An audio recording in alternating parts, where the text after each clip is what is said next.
Dictator, तानाशाह। आप इस टाइप के लोगों में से हो जो प्रधानमंत्री मोदी को अपना भगवान मानते हैं, वो भगवान है हमारे, हम उनकी पूजा करते हैं। या फिर आप डिक्टेटरशिप, तानाशाही। इस टाइप के लोगों में से हो जिन्हें लगता है कि मोदी जी ने किया है तो कुछ सोच कर ही किया होगा। आप अपना दिल ऑलरेडी मोदी जी को दे चुके हो।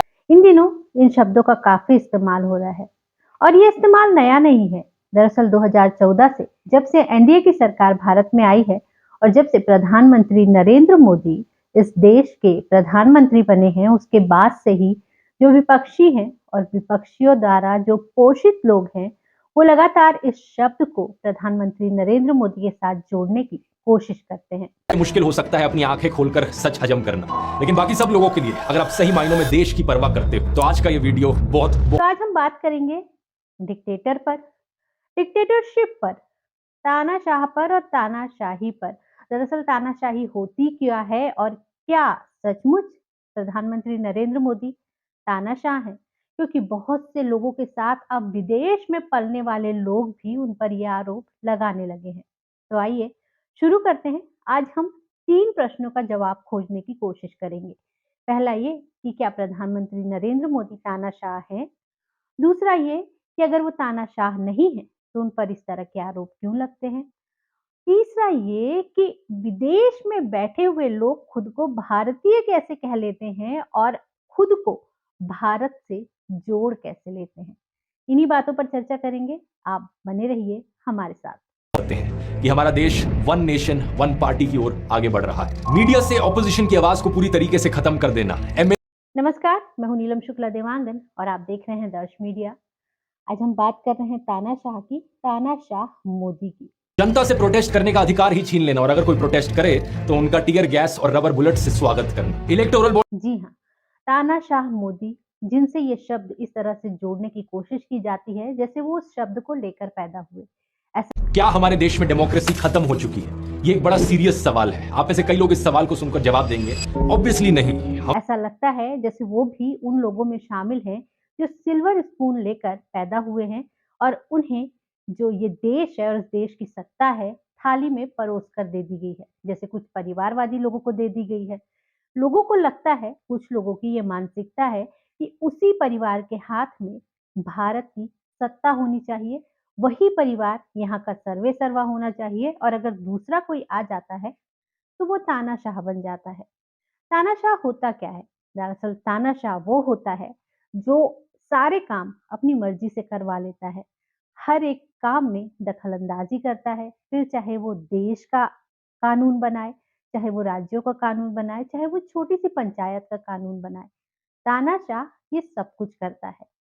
लेकिन जो भारत का तानाशाह है, सो कॉल्ड तानाशाह जिसे कहा जा रहा है और जिसे ध्रुव राठी जैसे जर्मन यूट्यूबर कह रहे हैं, उनकी बात करते हैं।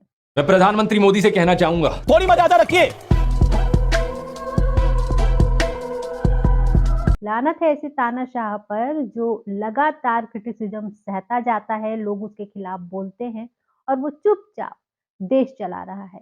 नरेंद्र मोदी जी जब पैदा हुए थे तो उनकी जो जात थी वो ओबीसी थी नहीं।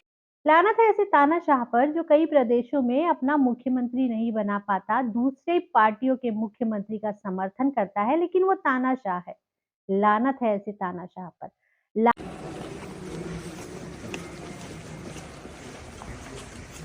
लानत है ऐसे तानाशाह पर जो एक टुच्चे से मुख्यमंत्री को जेल के पीछे नहीं भिजवा पा रहा है। बार बार ईडी का सम्मन जाने के बाद भी वो मुख्यमंत्री इस तानाशाह को ठेंगा दिखा दे रहा है और ये तानाशाह चुपचाप सह रहा है कि ईडी जो सम्मन भेज रही है वो इलीगल है, कानूनी रूप से सही नहीं है। मैं कोर्ट में जाके बताऊंगा। लानत है ऐसे तानाशाह पर जिस पर छोटे से छोटा इंसान से लेकर राज्यपाल और ऐसे बहुत से ओहदेदार लोग आरोप लगा लेते हैं, पर वो तानाशाह कुछ भी नहीं कह पाता। ये एक असभ्य सरकार है जो अपने ही लोगों पे ड्रोन से टीयर गैस शेलिंग कर रही है, कांटे बिछाए हुए है। ये गलत रास्ते पे है सरकार। लानत है ऐसे तानाशाह पर जो अपने ही देश के एक प्रदेश पंजाब में जाता है, वहां घेर लिया जाता है और बड़ी मुश्किल से अपनी जान बचाकर आ पाता है।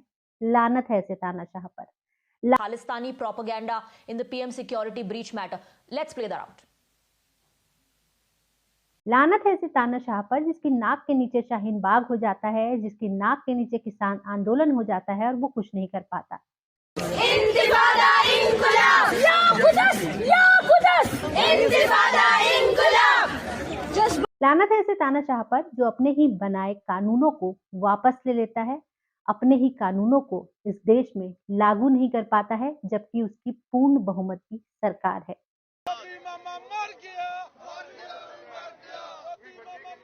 तस्वीर जड़ी है हो इस लानत है ऐसे तानाशाह पर जो 10 साल के इंतजार के बाद अपना मंदिर बनवा पाता है और उसके बाद भी हाथ जोड़कर निवेदन करता है कि सभी देशवासी शांति बनाए रखें।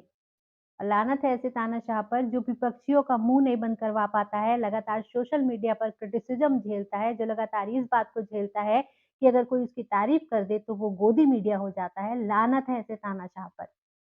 कि मीडिया और टीवी चैनलों में यही दिखाया जाता था। वो तो बाद में चलकर ही था कि मुझे पता चला कि किस हद तक ये मीडिया बिक सकता है। लेकिन और लानत है ऐसे तानाशाह पर जिसके खिलाफ विदेश में बैठा एक यूट्यूबर ये कह देता है कि मैं भारतीय यूट्यूबर हूँ और उस तानाशाह के खिलाफ काफी कुछ कह लेता है, लेकिन वो तानाशाह कुछ नहीं कर पाता।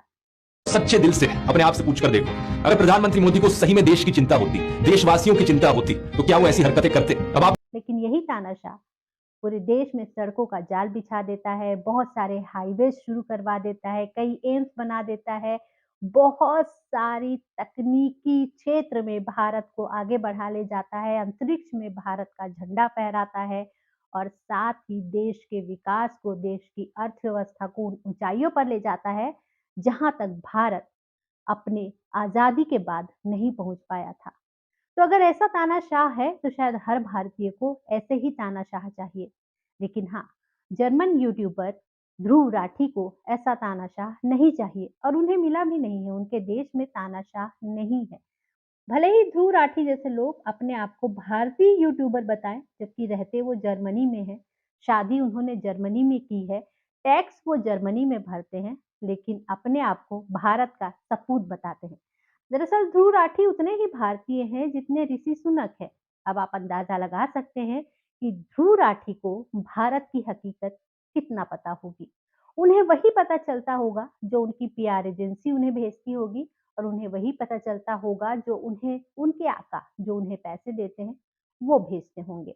कुछ लोग सोचोगे कि यार पक्का मुझे किसी ऑपोजिशन पार्टी ने फंड किया हुआ इस वीडियो को बनाने के लिए, लेकिन सच बता रहा हूं किसी पॉलिटिकल पार्टी ने मुझे फंड नहीं की। मैं जो आपको ध्रुव राठी लगता है काफी सालों से भारत आए नहीं हैं क्योंकि वो भारत के लोगों की मानसिकता समझ नहीं पा रहे हैं। लेकिन बात दरअसल ये भी नहीं है। हम आते हैं अपने दूसरे प्रश्न पर कि अगर भारत के प्रधानमंत्री तानाशाह नहीं है तो उन्हें तानाशाह क्यों कहा जा रहा है। दरअसल ध्रुव राठी और उनके जैसे बहुत सारे सोशल मीडिया इन्फ्लुएंसर, यूट्यूबर इस बात को बताने की कोशिश करते हैं कि दरअसल जो भारत का मीडिया है, जो भारत के लोग हैं, जो भारत की जनता है, वो सब मूर्ख हैं, उन्हें कुछ समझ में नहीं आता। ये जो चंद मुट्ठी भर लोग हैं जो यूट्यूब के नाम पर अपना चैनल चला रहे हैं, वो बताएंगे आपको कि सच क्या है।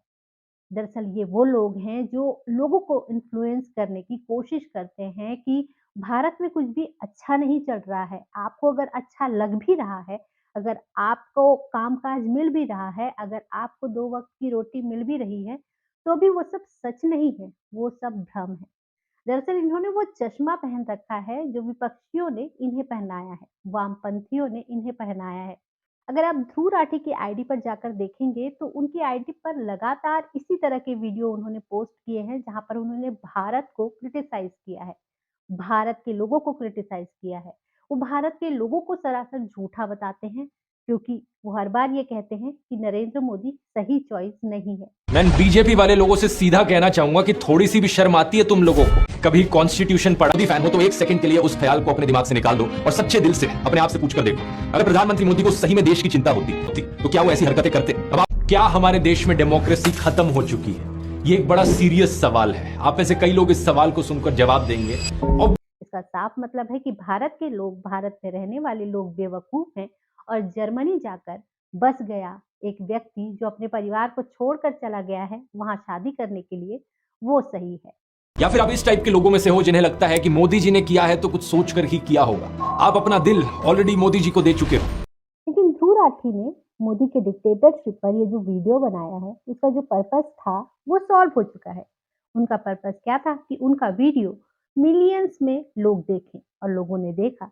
पर इसका मतलब क्या ये है कि अगर ध्रुव राठी का वीडियो मिलियंस व्यूज में जाता है तो क्या प्रधानमंत्री नरेंद्र मोदी तानाशाह साबित हो जाते हैं?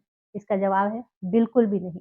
क्या हमारे देश में डेमोक्रेसी खत्म हो चुकी है? ये एक बड़ा सीरियस सवाल है। आप में से कई लोग इस सवाल को सुनकर जवाब देंगे ऑब्वियसली नहीं। हम जिस पॉलिटिकल क्योंकि मेरे और मेरे जैसे लाखों लोग ध्रुव राठी का वो वीडियो देखते हैं ताकि उनको मुंह तोड़ जवाब दे सकें, ताकि वो जान सके कि कितनी कड़वाहट, कितनी गंदगी भरी है इस जर्मन यूट्यूबर में जो खुद को भारतीय यूट्यूबर कहता है। मैं जो आपको इस वीडियो में दिखा रहा हूं वो असलियत है देश की। अगर आपको सही में देश की चिंता है तो आपकी आंखें खुल जानी चाहिए इन चीजों को देखकर। दरअसल ये चारों तरफ से होने वाले हमले सिर्फ एक कारण से हो रहे हैं कि एनडीए की और नरेंद्र मोदी की जो छवि है उसे चकनाचूर कर दिया जाए, ताकि जितना हाइप राम मंदिर बनने के बाद नरेंद्र मोदी और एनडीए को मिला है उसमें कुछ कमी लाई जा सके। लेकिन क्या इस जर्मन यूट्यूबर ध्रुव राठी के वीडियो से किसी को फर्क पड़ता है? जी नहीं, बिल्कुल भी फर्क नहीं पड़ता, क्योंकि ध्रुव राठी को सराहने वाले वही लोग हैं जो नरेंद्र मोदी की लगातार बुराई करते हैं, ठीक जर्मन यूट्यूबर ध्रुव राठी की तरह। और हमारी विडंबना ये है कि हम जर्मन यूट्यूबर ध्रुव राठी को भारतीय मानते हैं, ये मानकर चलते हैं कि वो भारतीय है, जबकि वो जर्मनी इसीलिए गया ताकि वो जर्मन लड़की से शादी कर सके अपने माँ बाप को भारत में छोड़कर। वो जर्मनी जाकर जर्मनी में टैक्स भरता है, कमाई भारतीय यूट्यूबर के नाम से करता है, लेकिन जो टैक्स है वो जर्मनी में भरता है। वहीं दूसरी तरफ हम अक्षय कुमार को कनाडा कुमार कहते हैं। क्यों? क्योंकि उनके पास कनाडा की नागरिकता है, जबकि वो यहीं रहते हैं, यहीं कमाते हैं, यहीं पर टैक्स पे करते हैं, लेकिन उसके बावजूद हम उन्हें कनाडा कुमार कहते हैं। ये हमारी दोगली मानसिकता ही है और हमें इस पर लानत भेजनी चाहिए, क्योंकि जो इंसान भारत में रहकर भारत के लिए कुछ कर रहा है हम उसे विदेशी मान लेते हैं, और जो इंसान विदेश जाकर बस गया है, विदेश में ही टैक्स पे करता है, उसे हम भारतीय यूट्यूबर समझकर उसके वीडियो देखते हैं और सोचते हैं कि हाँ, भारत के बारे में ये सच कह रहा होगा, जबकि भारत की सरजमी पर पता नहीं कितने सालों से वो आया तक नहीं है। मतलब मैं व्लॉग्स को रियलिस्टिक रखना चाहता हूँ। जो भी अच्छी बुरी चीजें हो रही है वो सब दिखाई जाती है आपको, लेकिन एक लिमिट होती है। मतलब हर चीज कंटेंट नहीं बन जानी चाहिए। ये दूर से आप देख सकते हो क्या सेटिंग है यहाँ पर।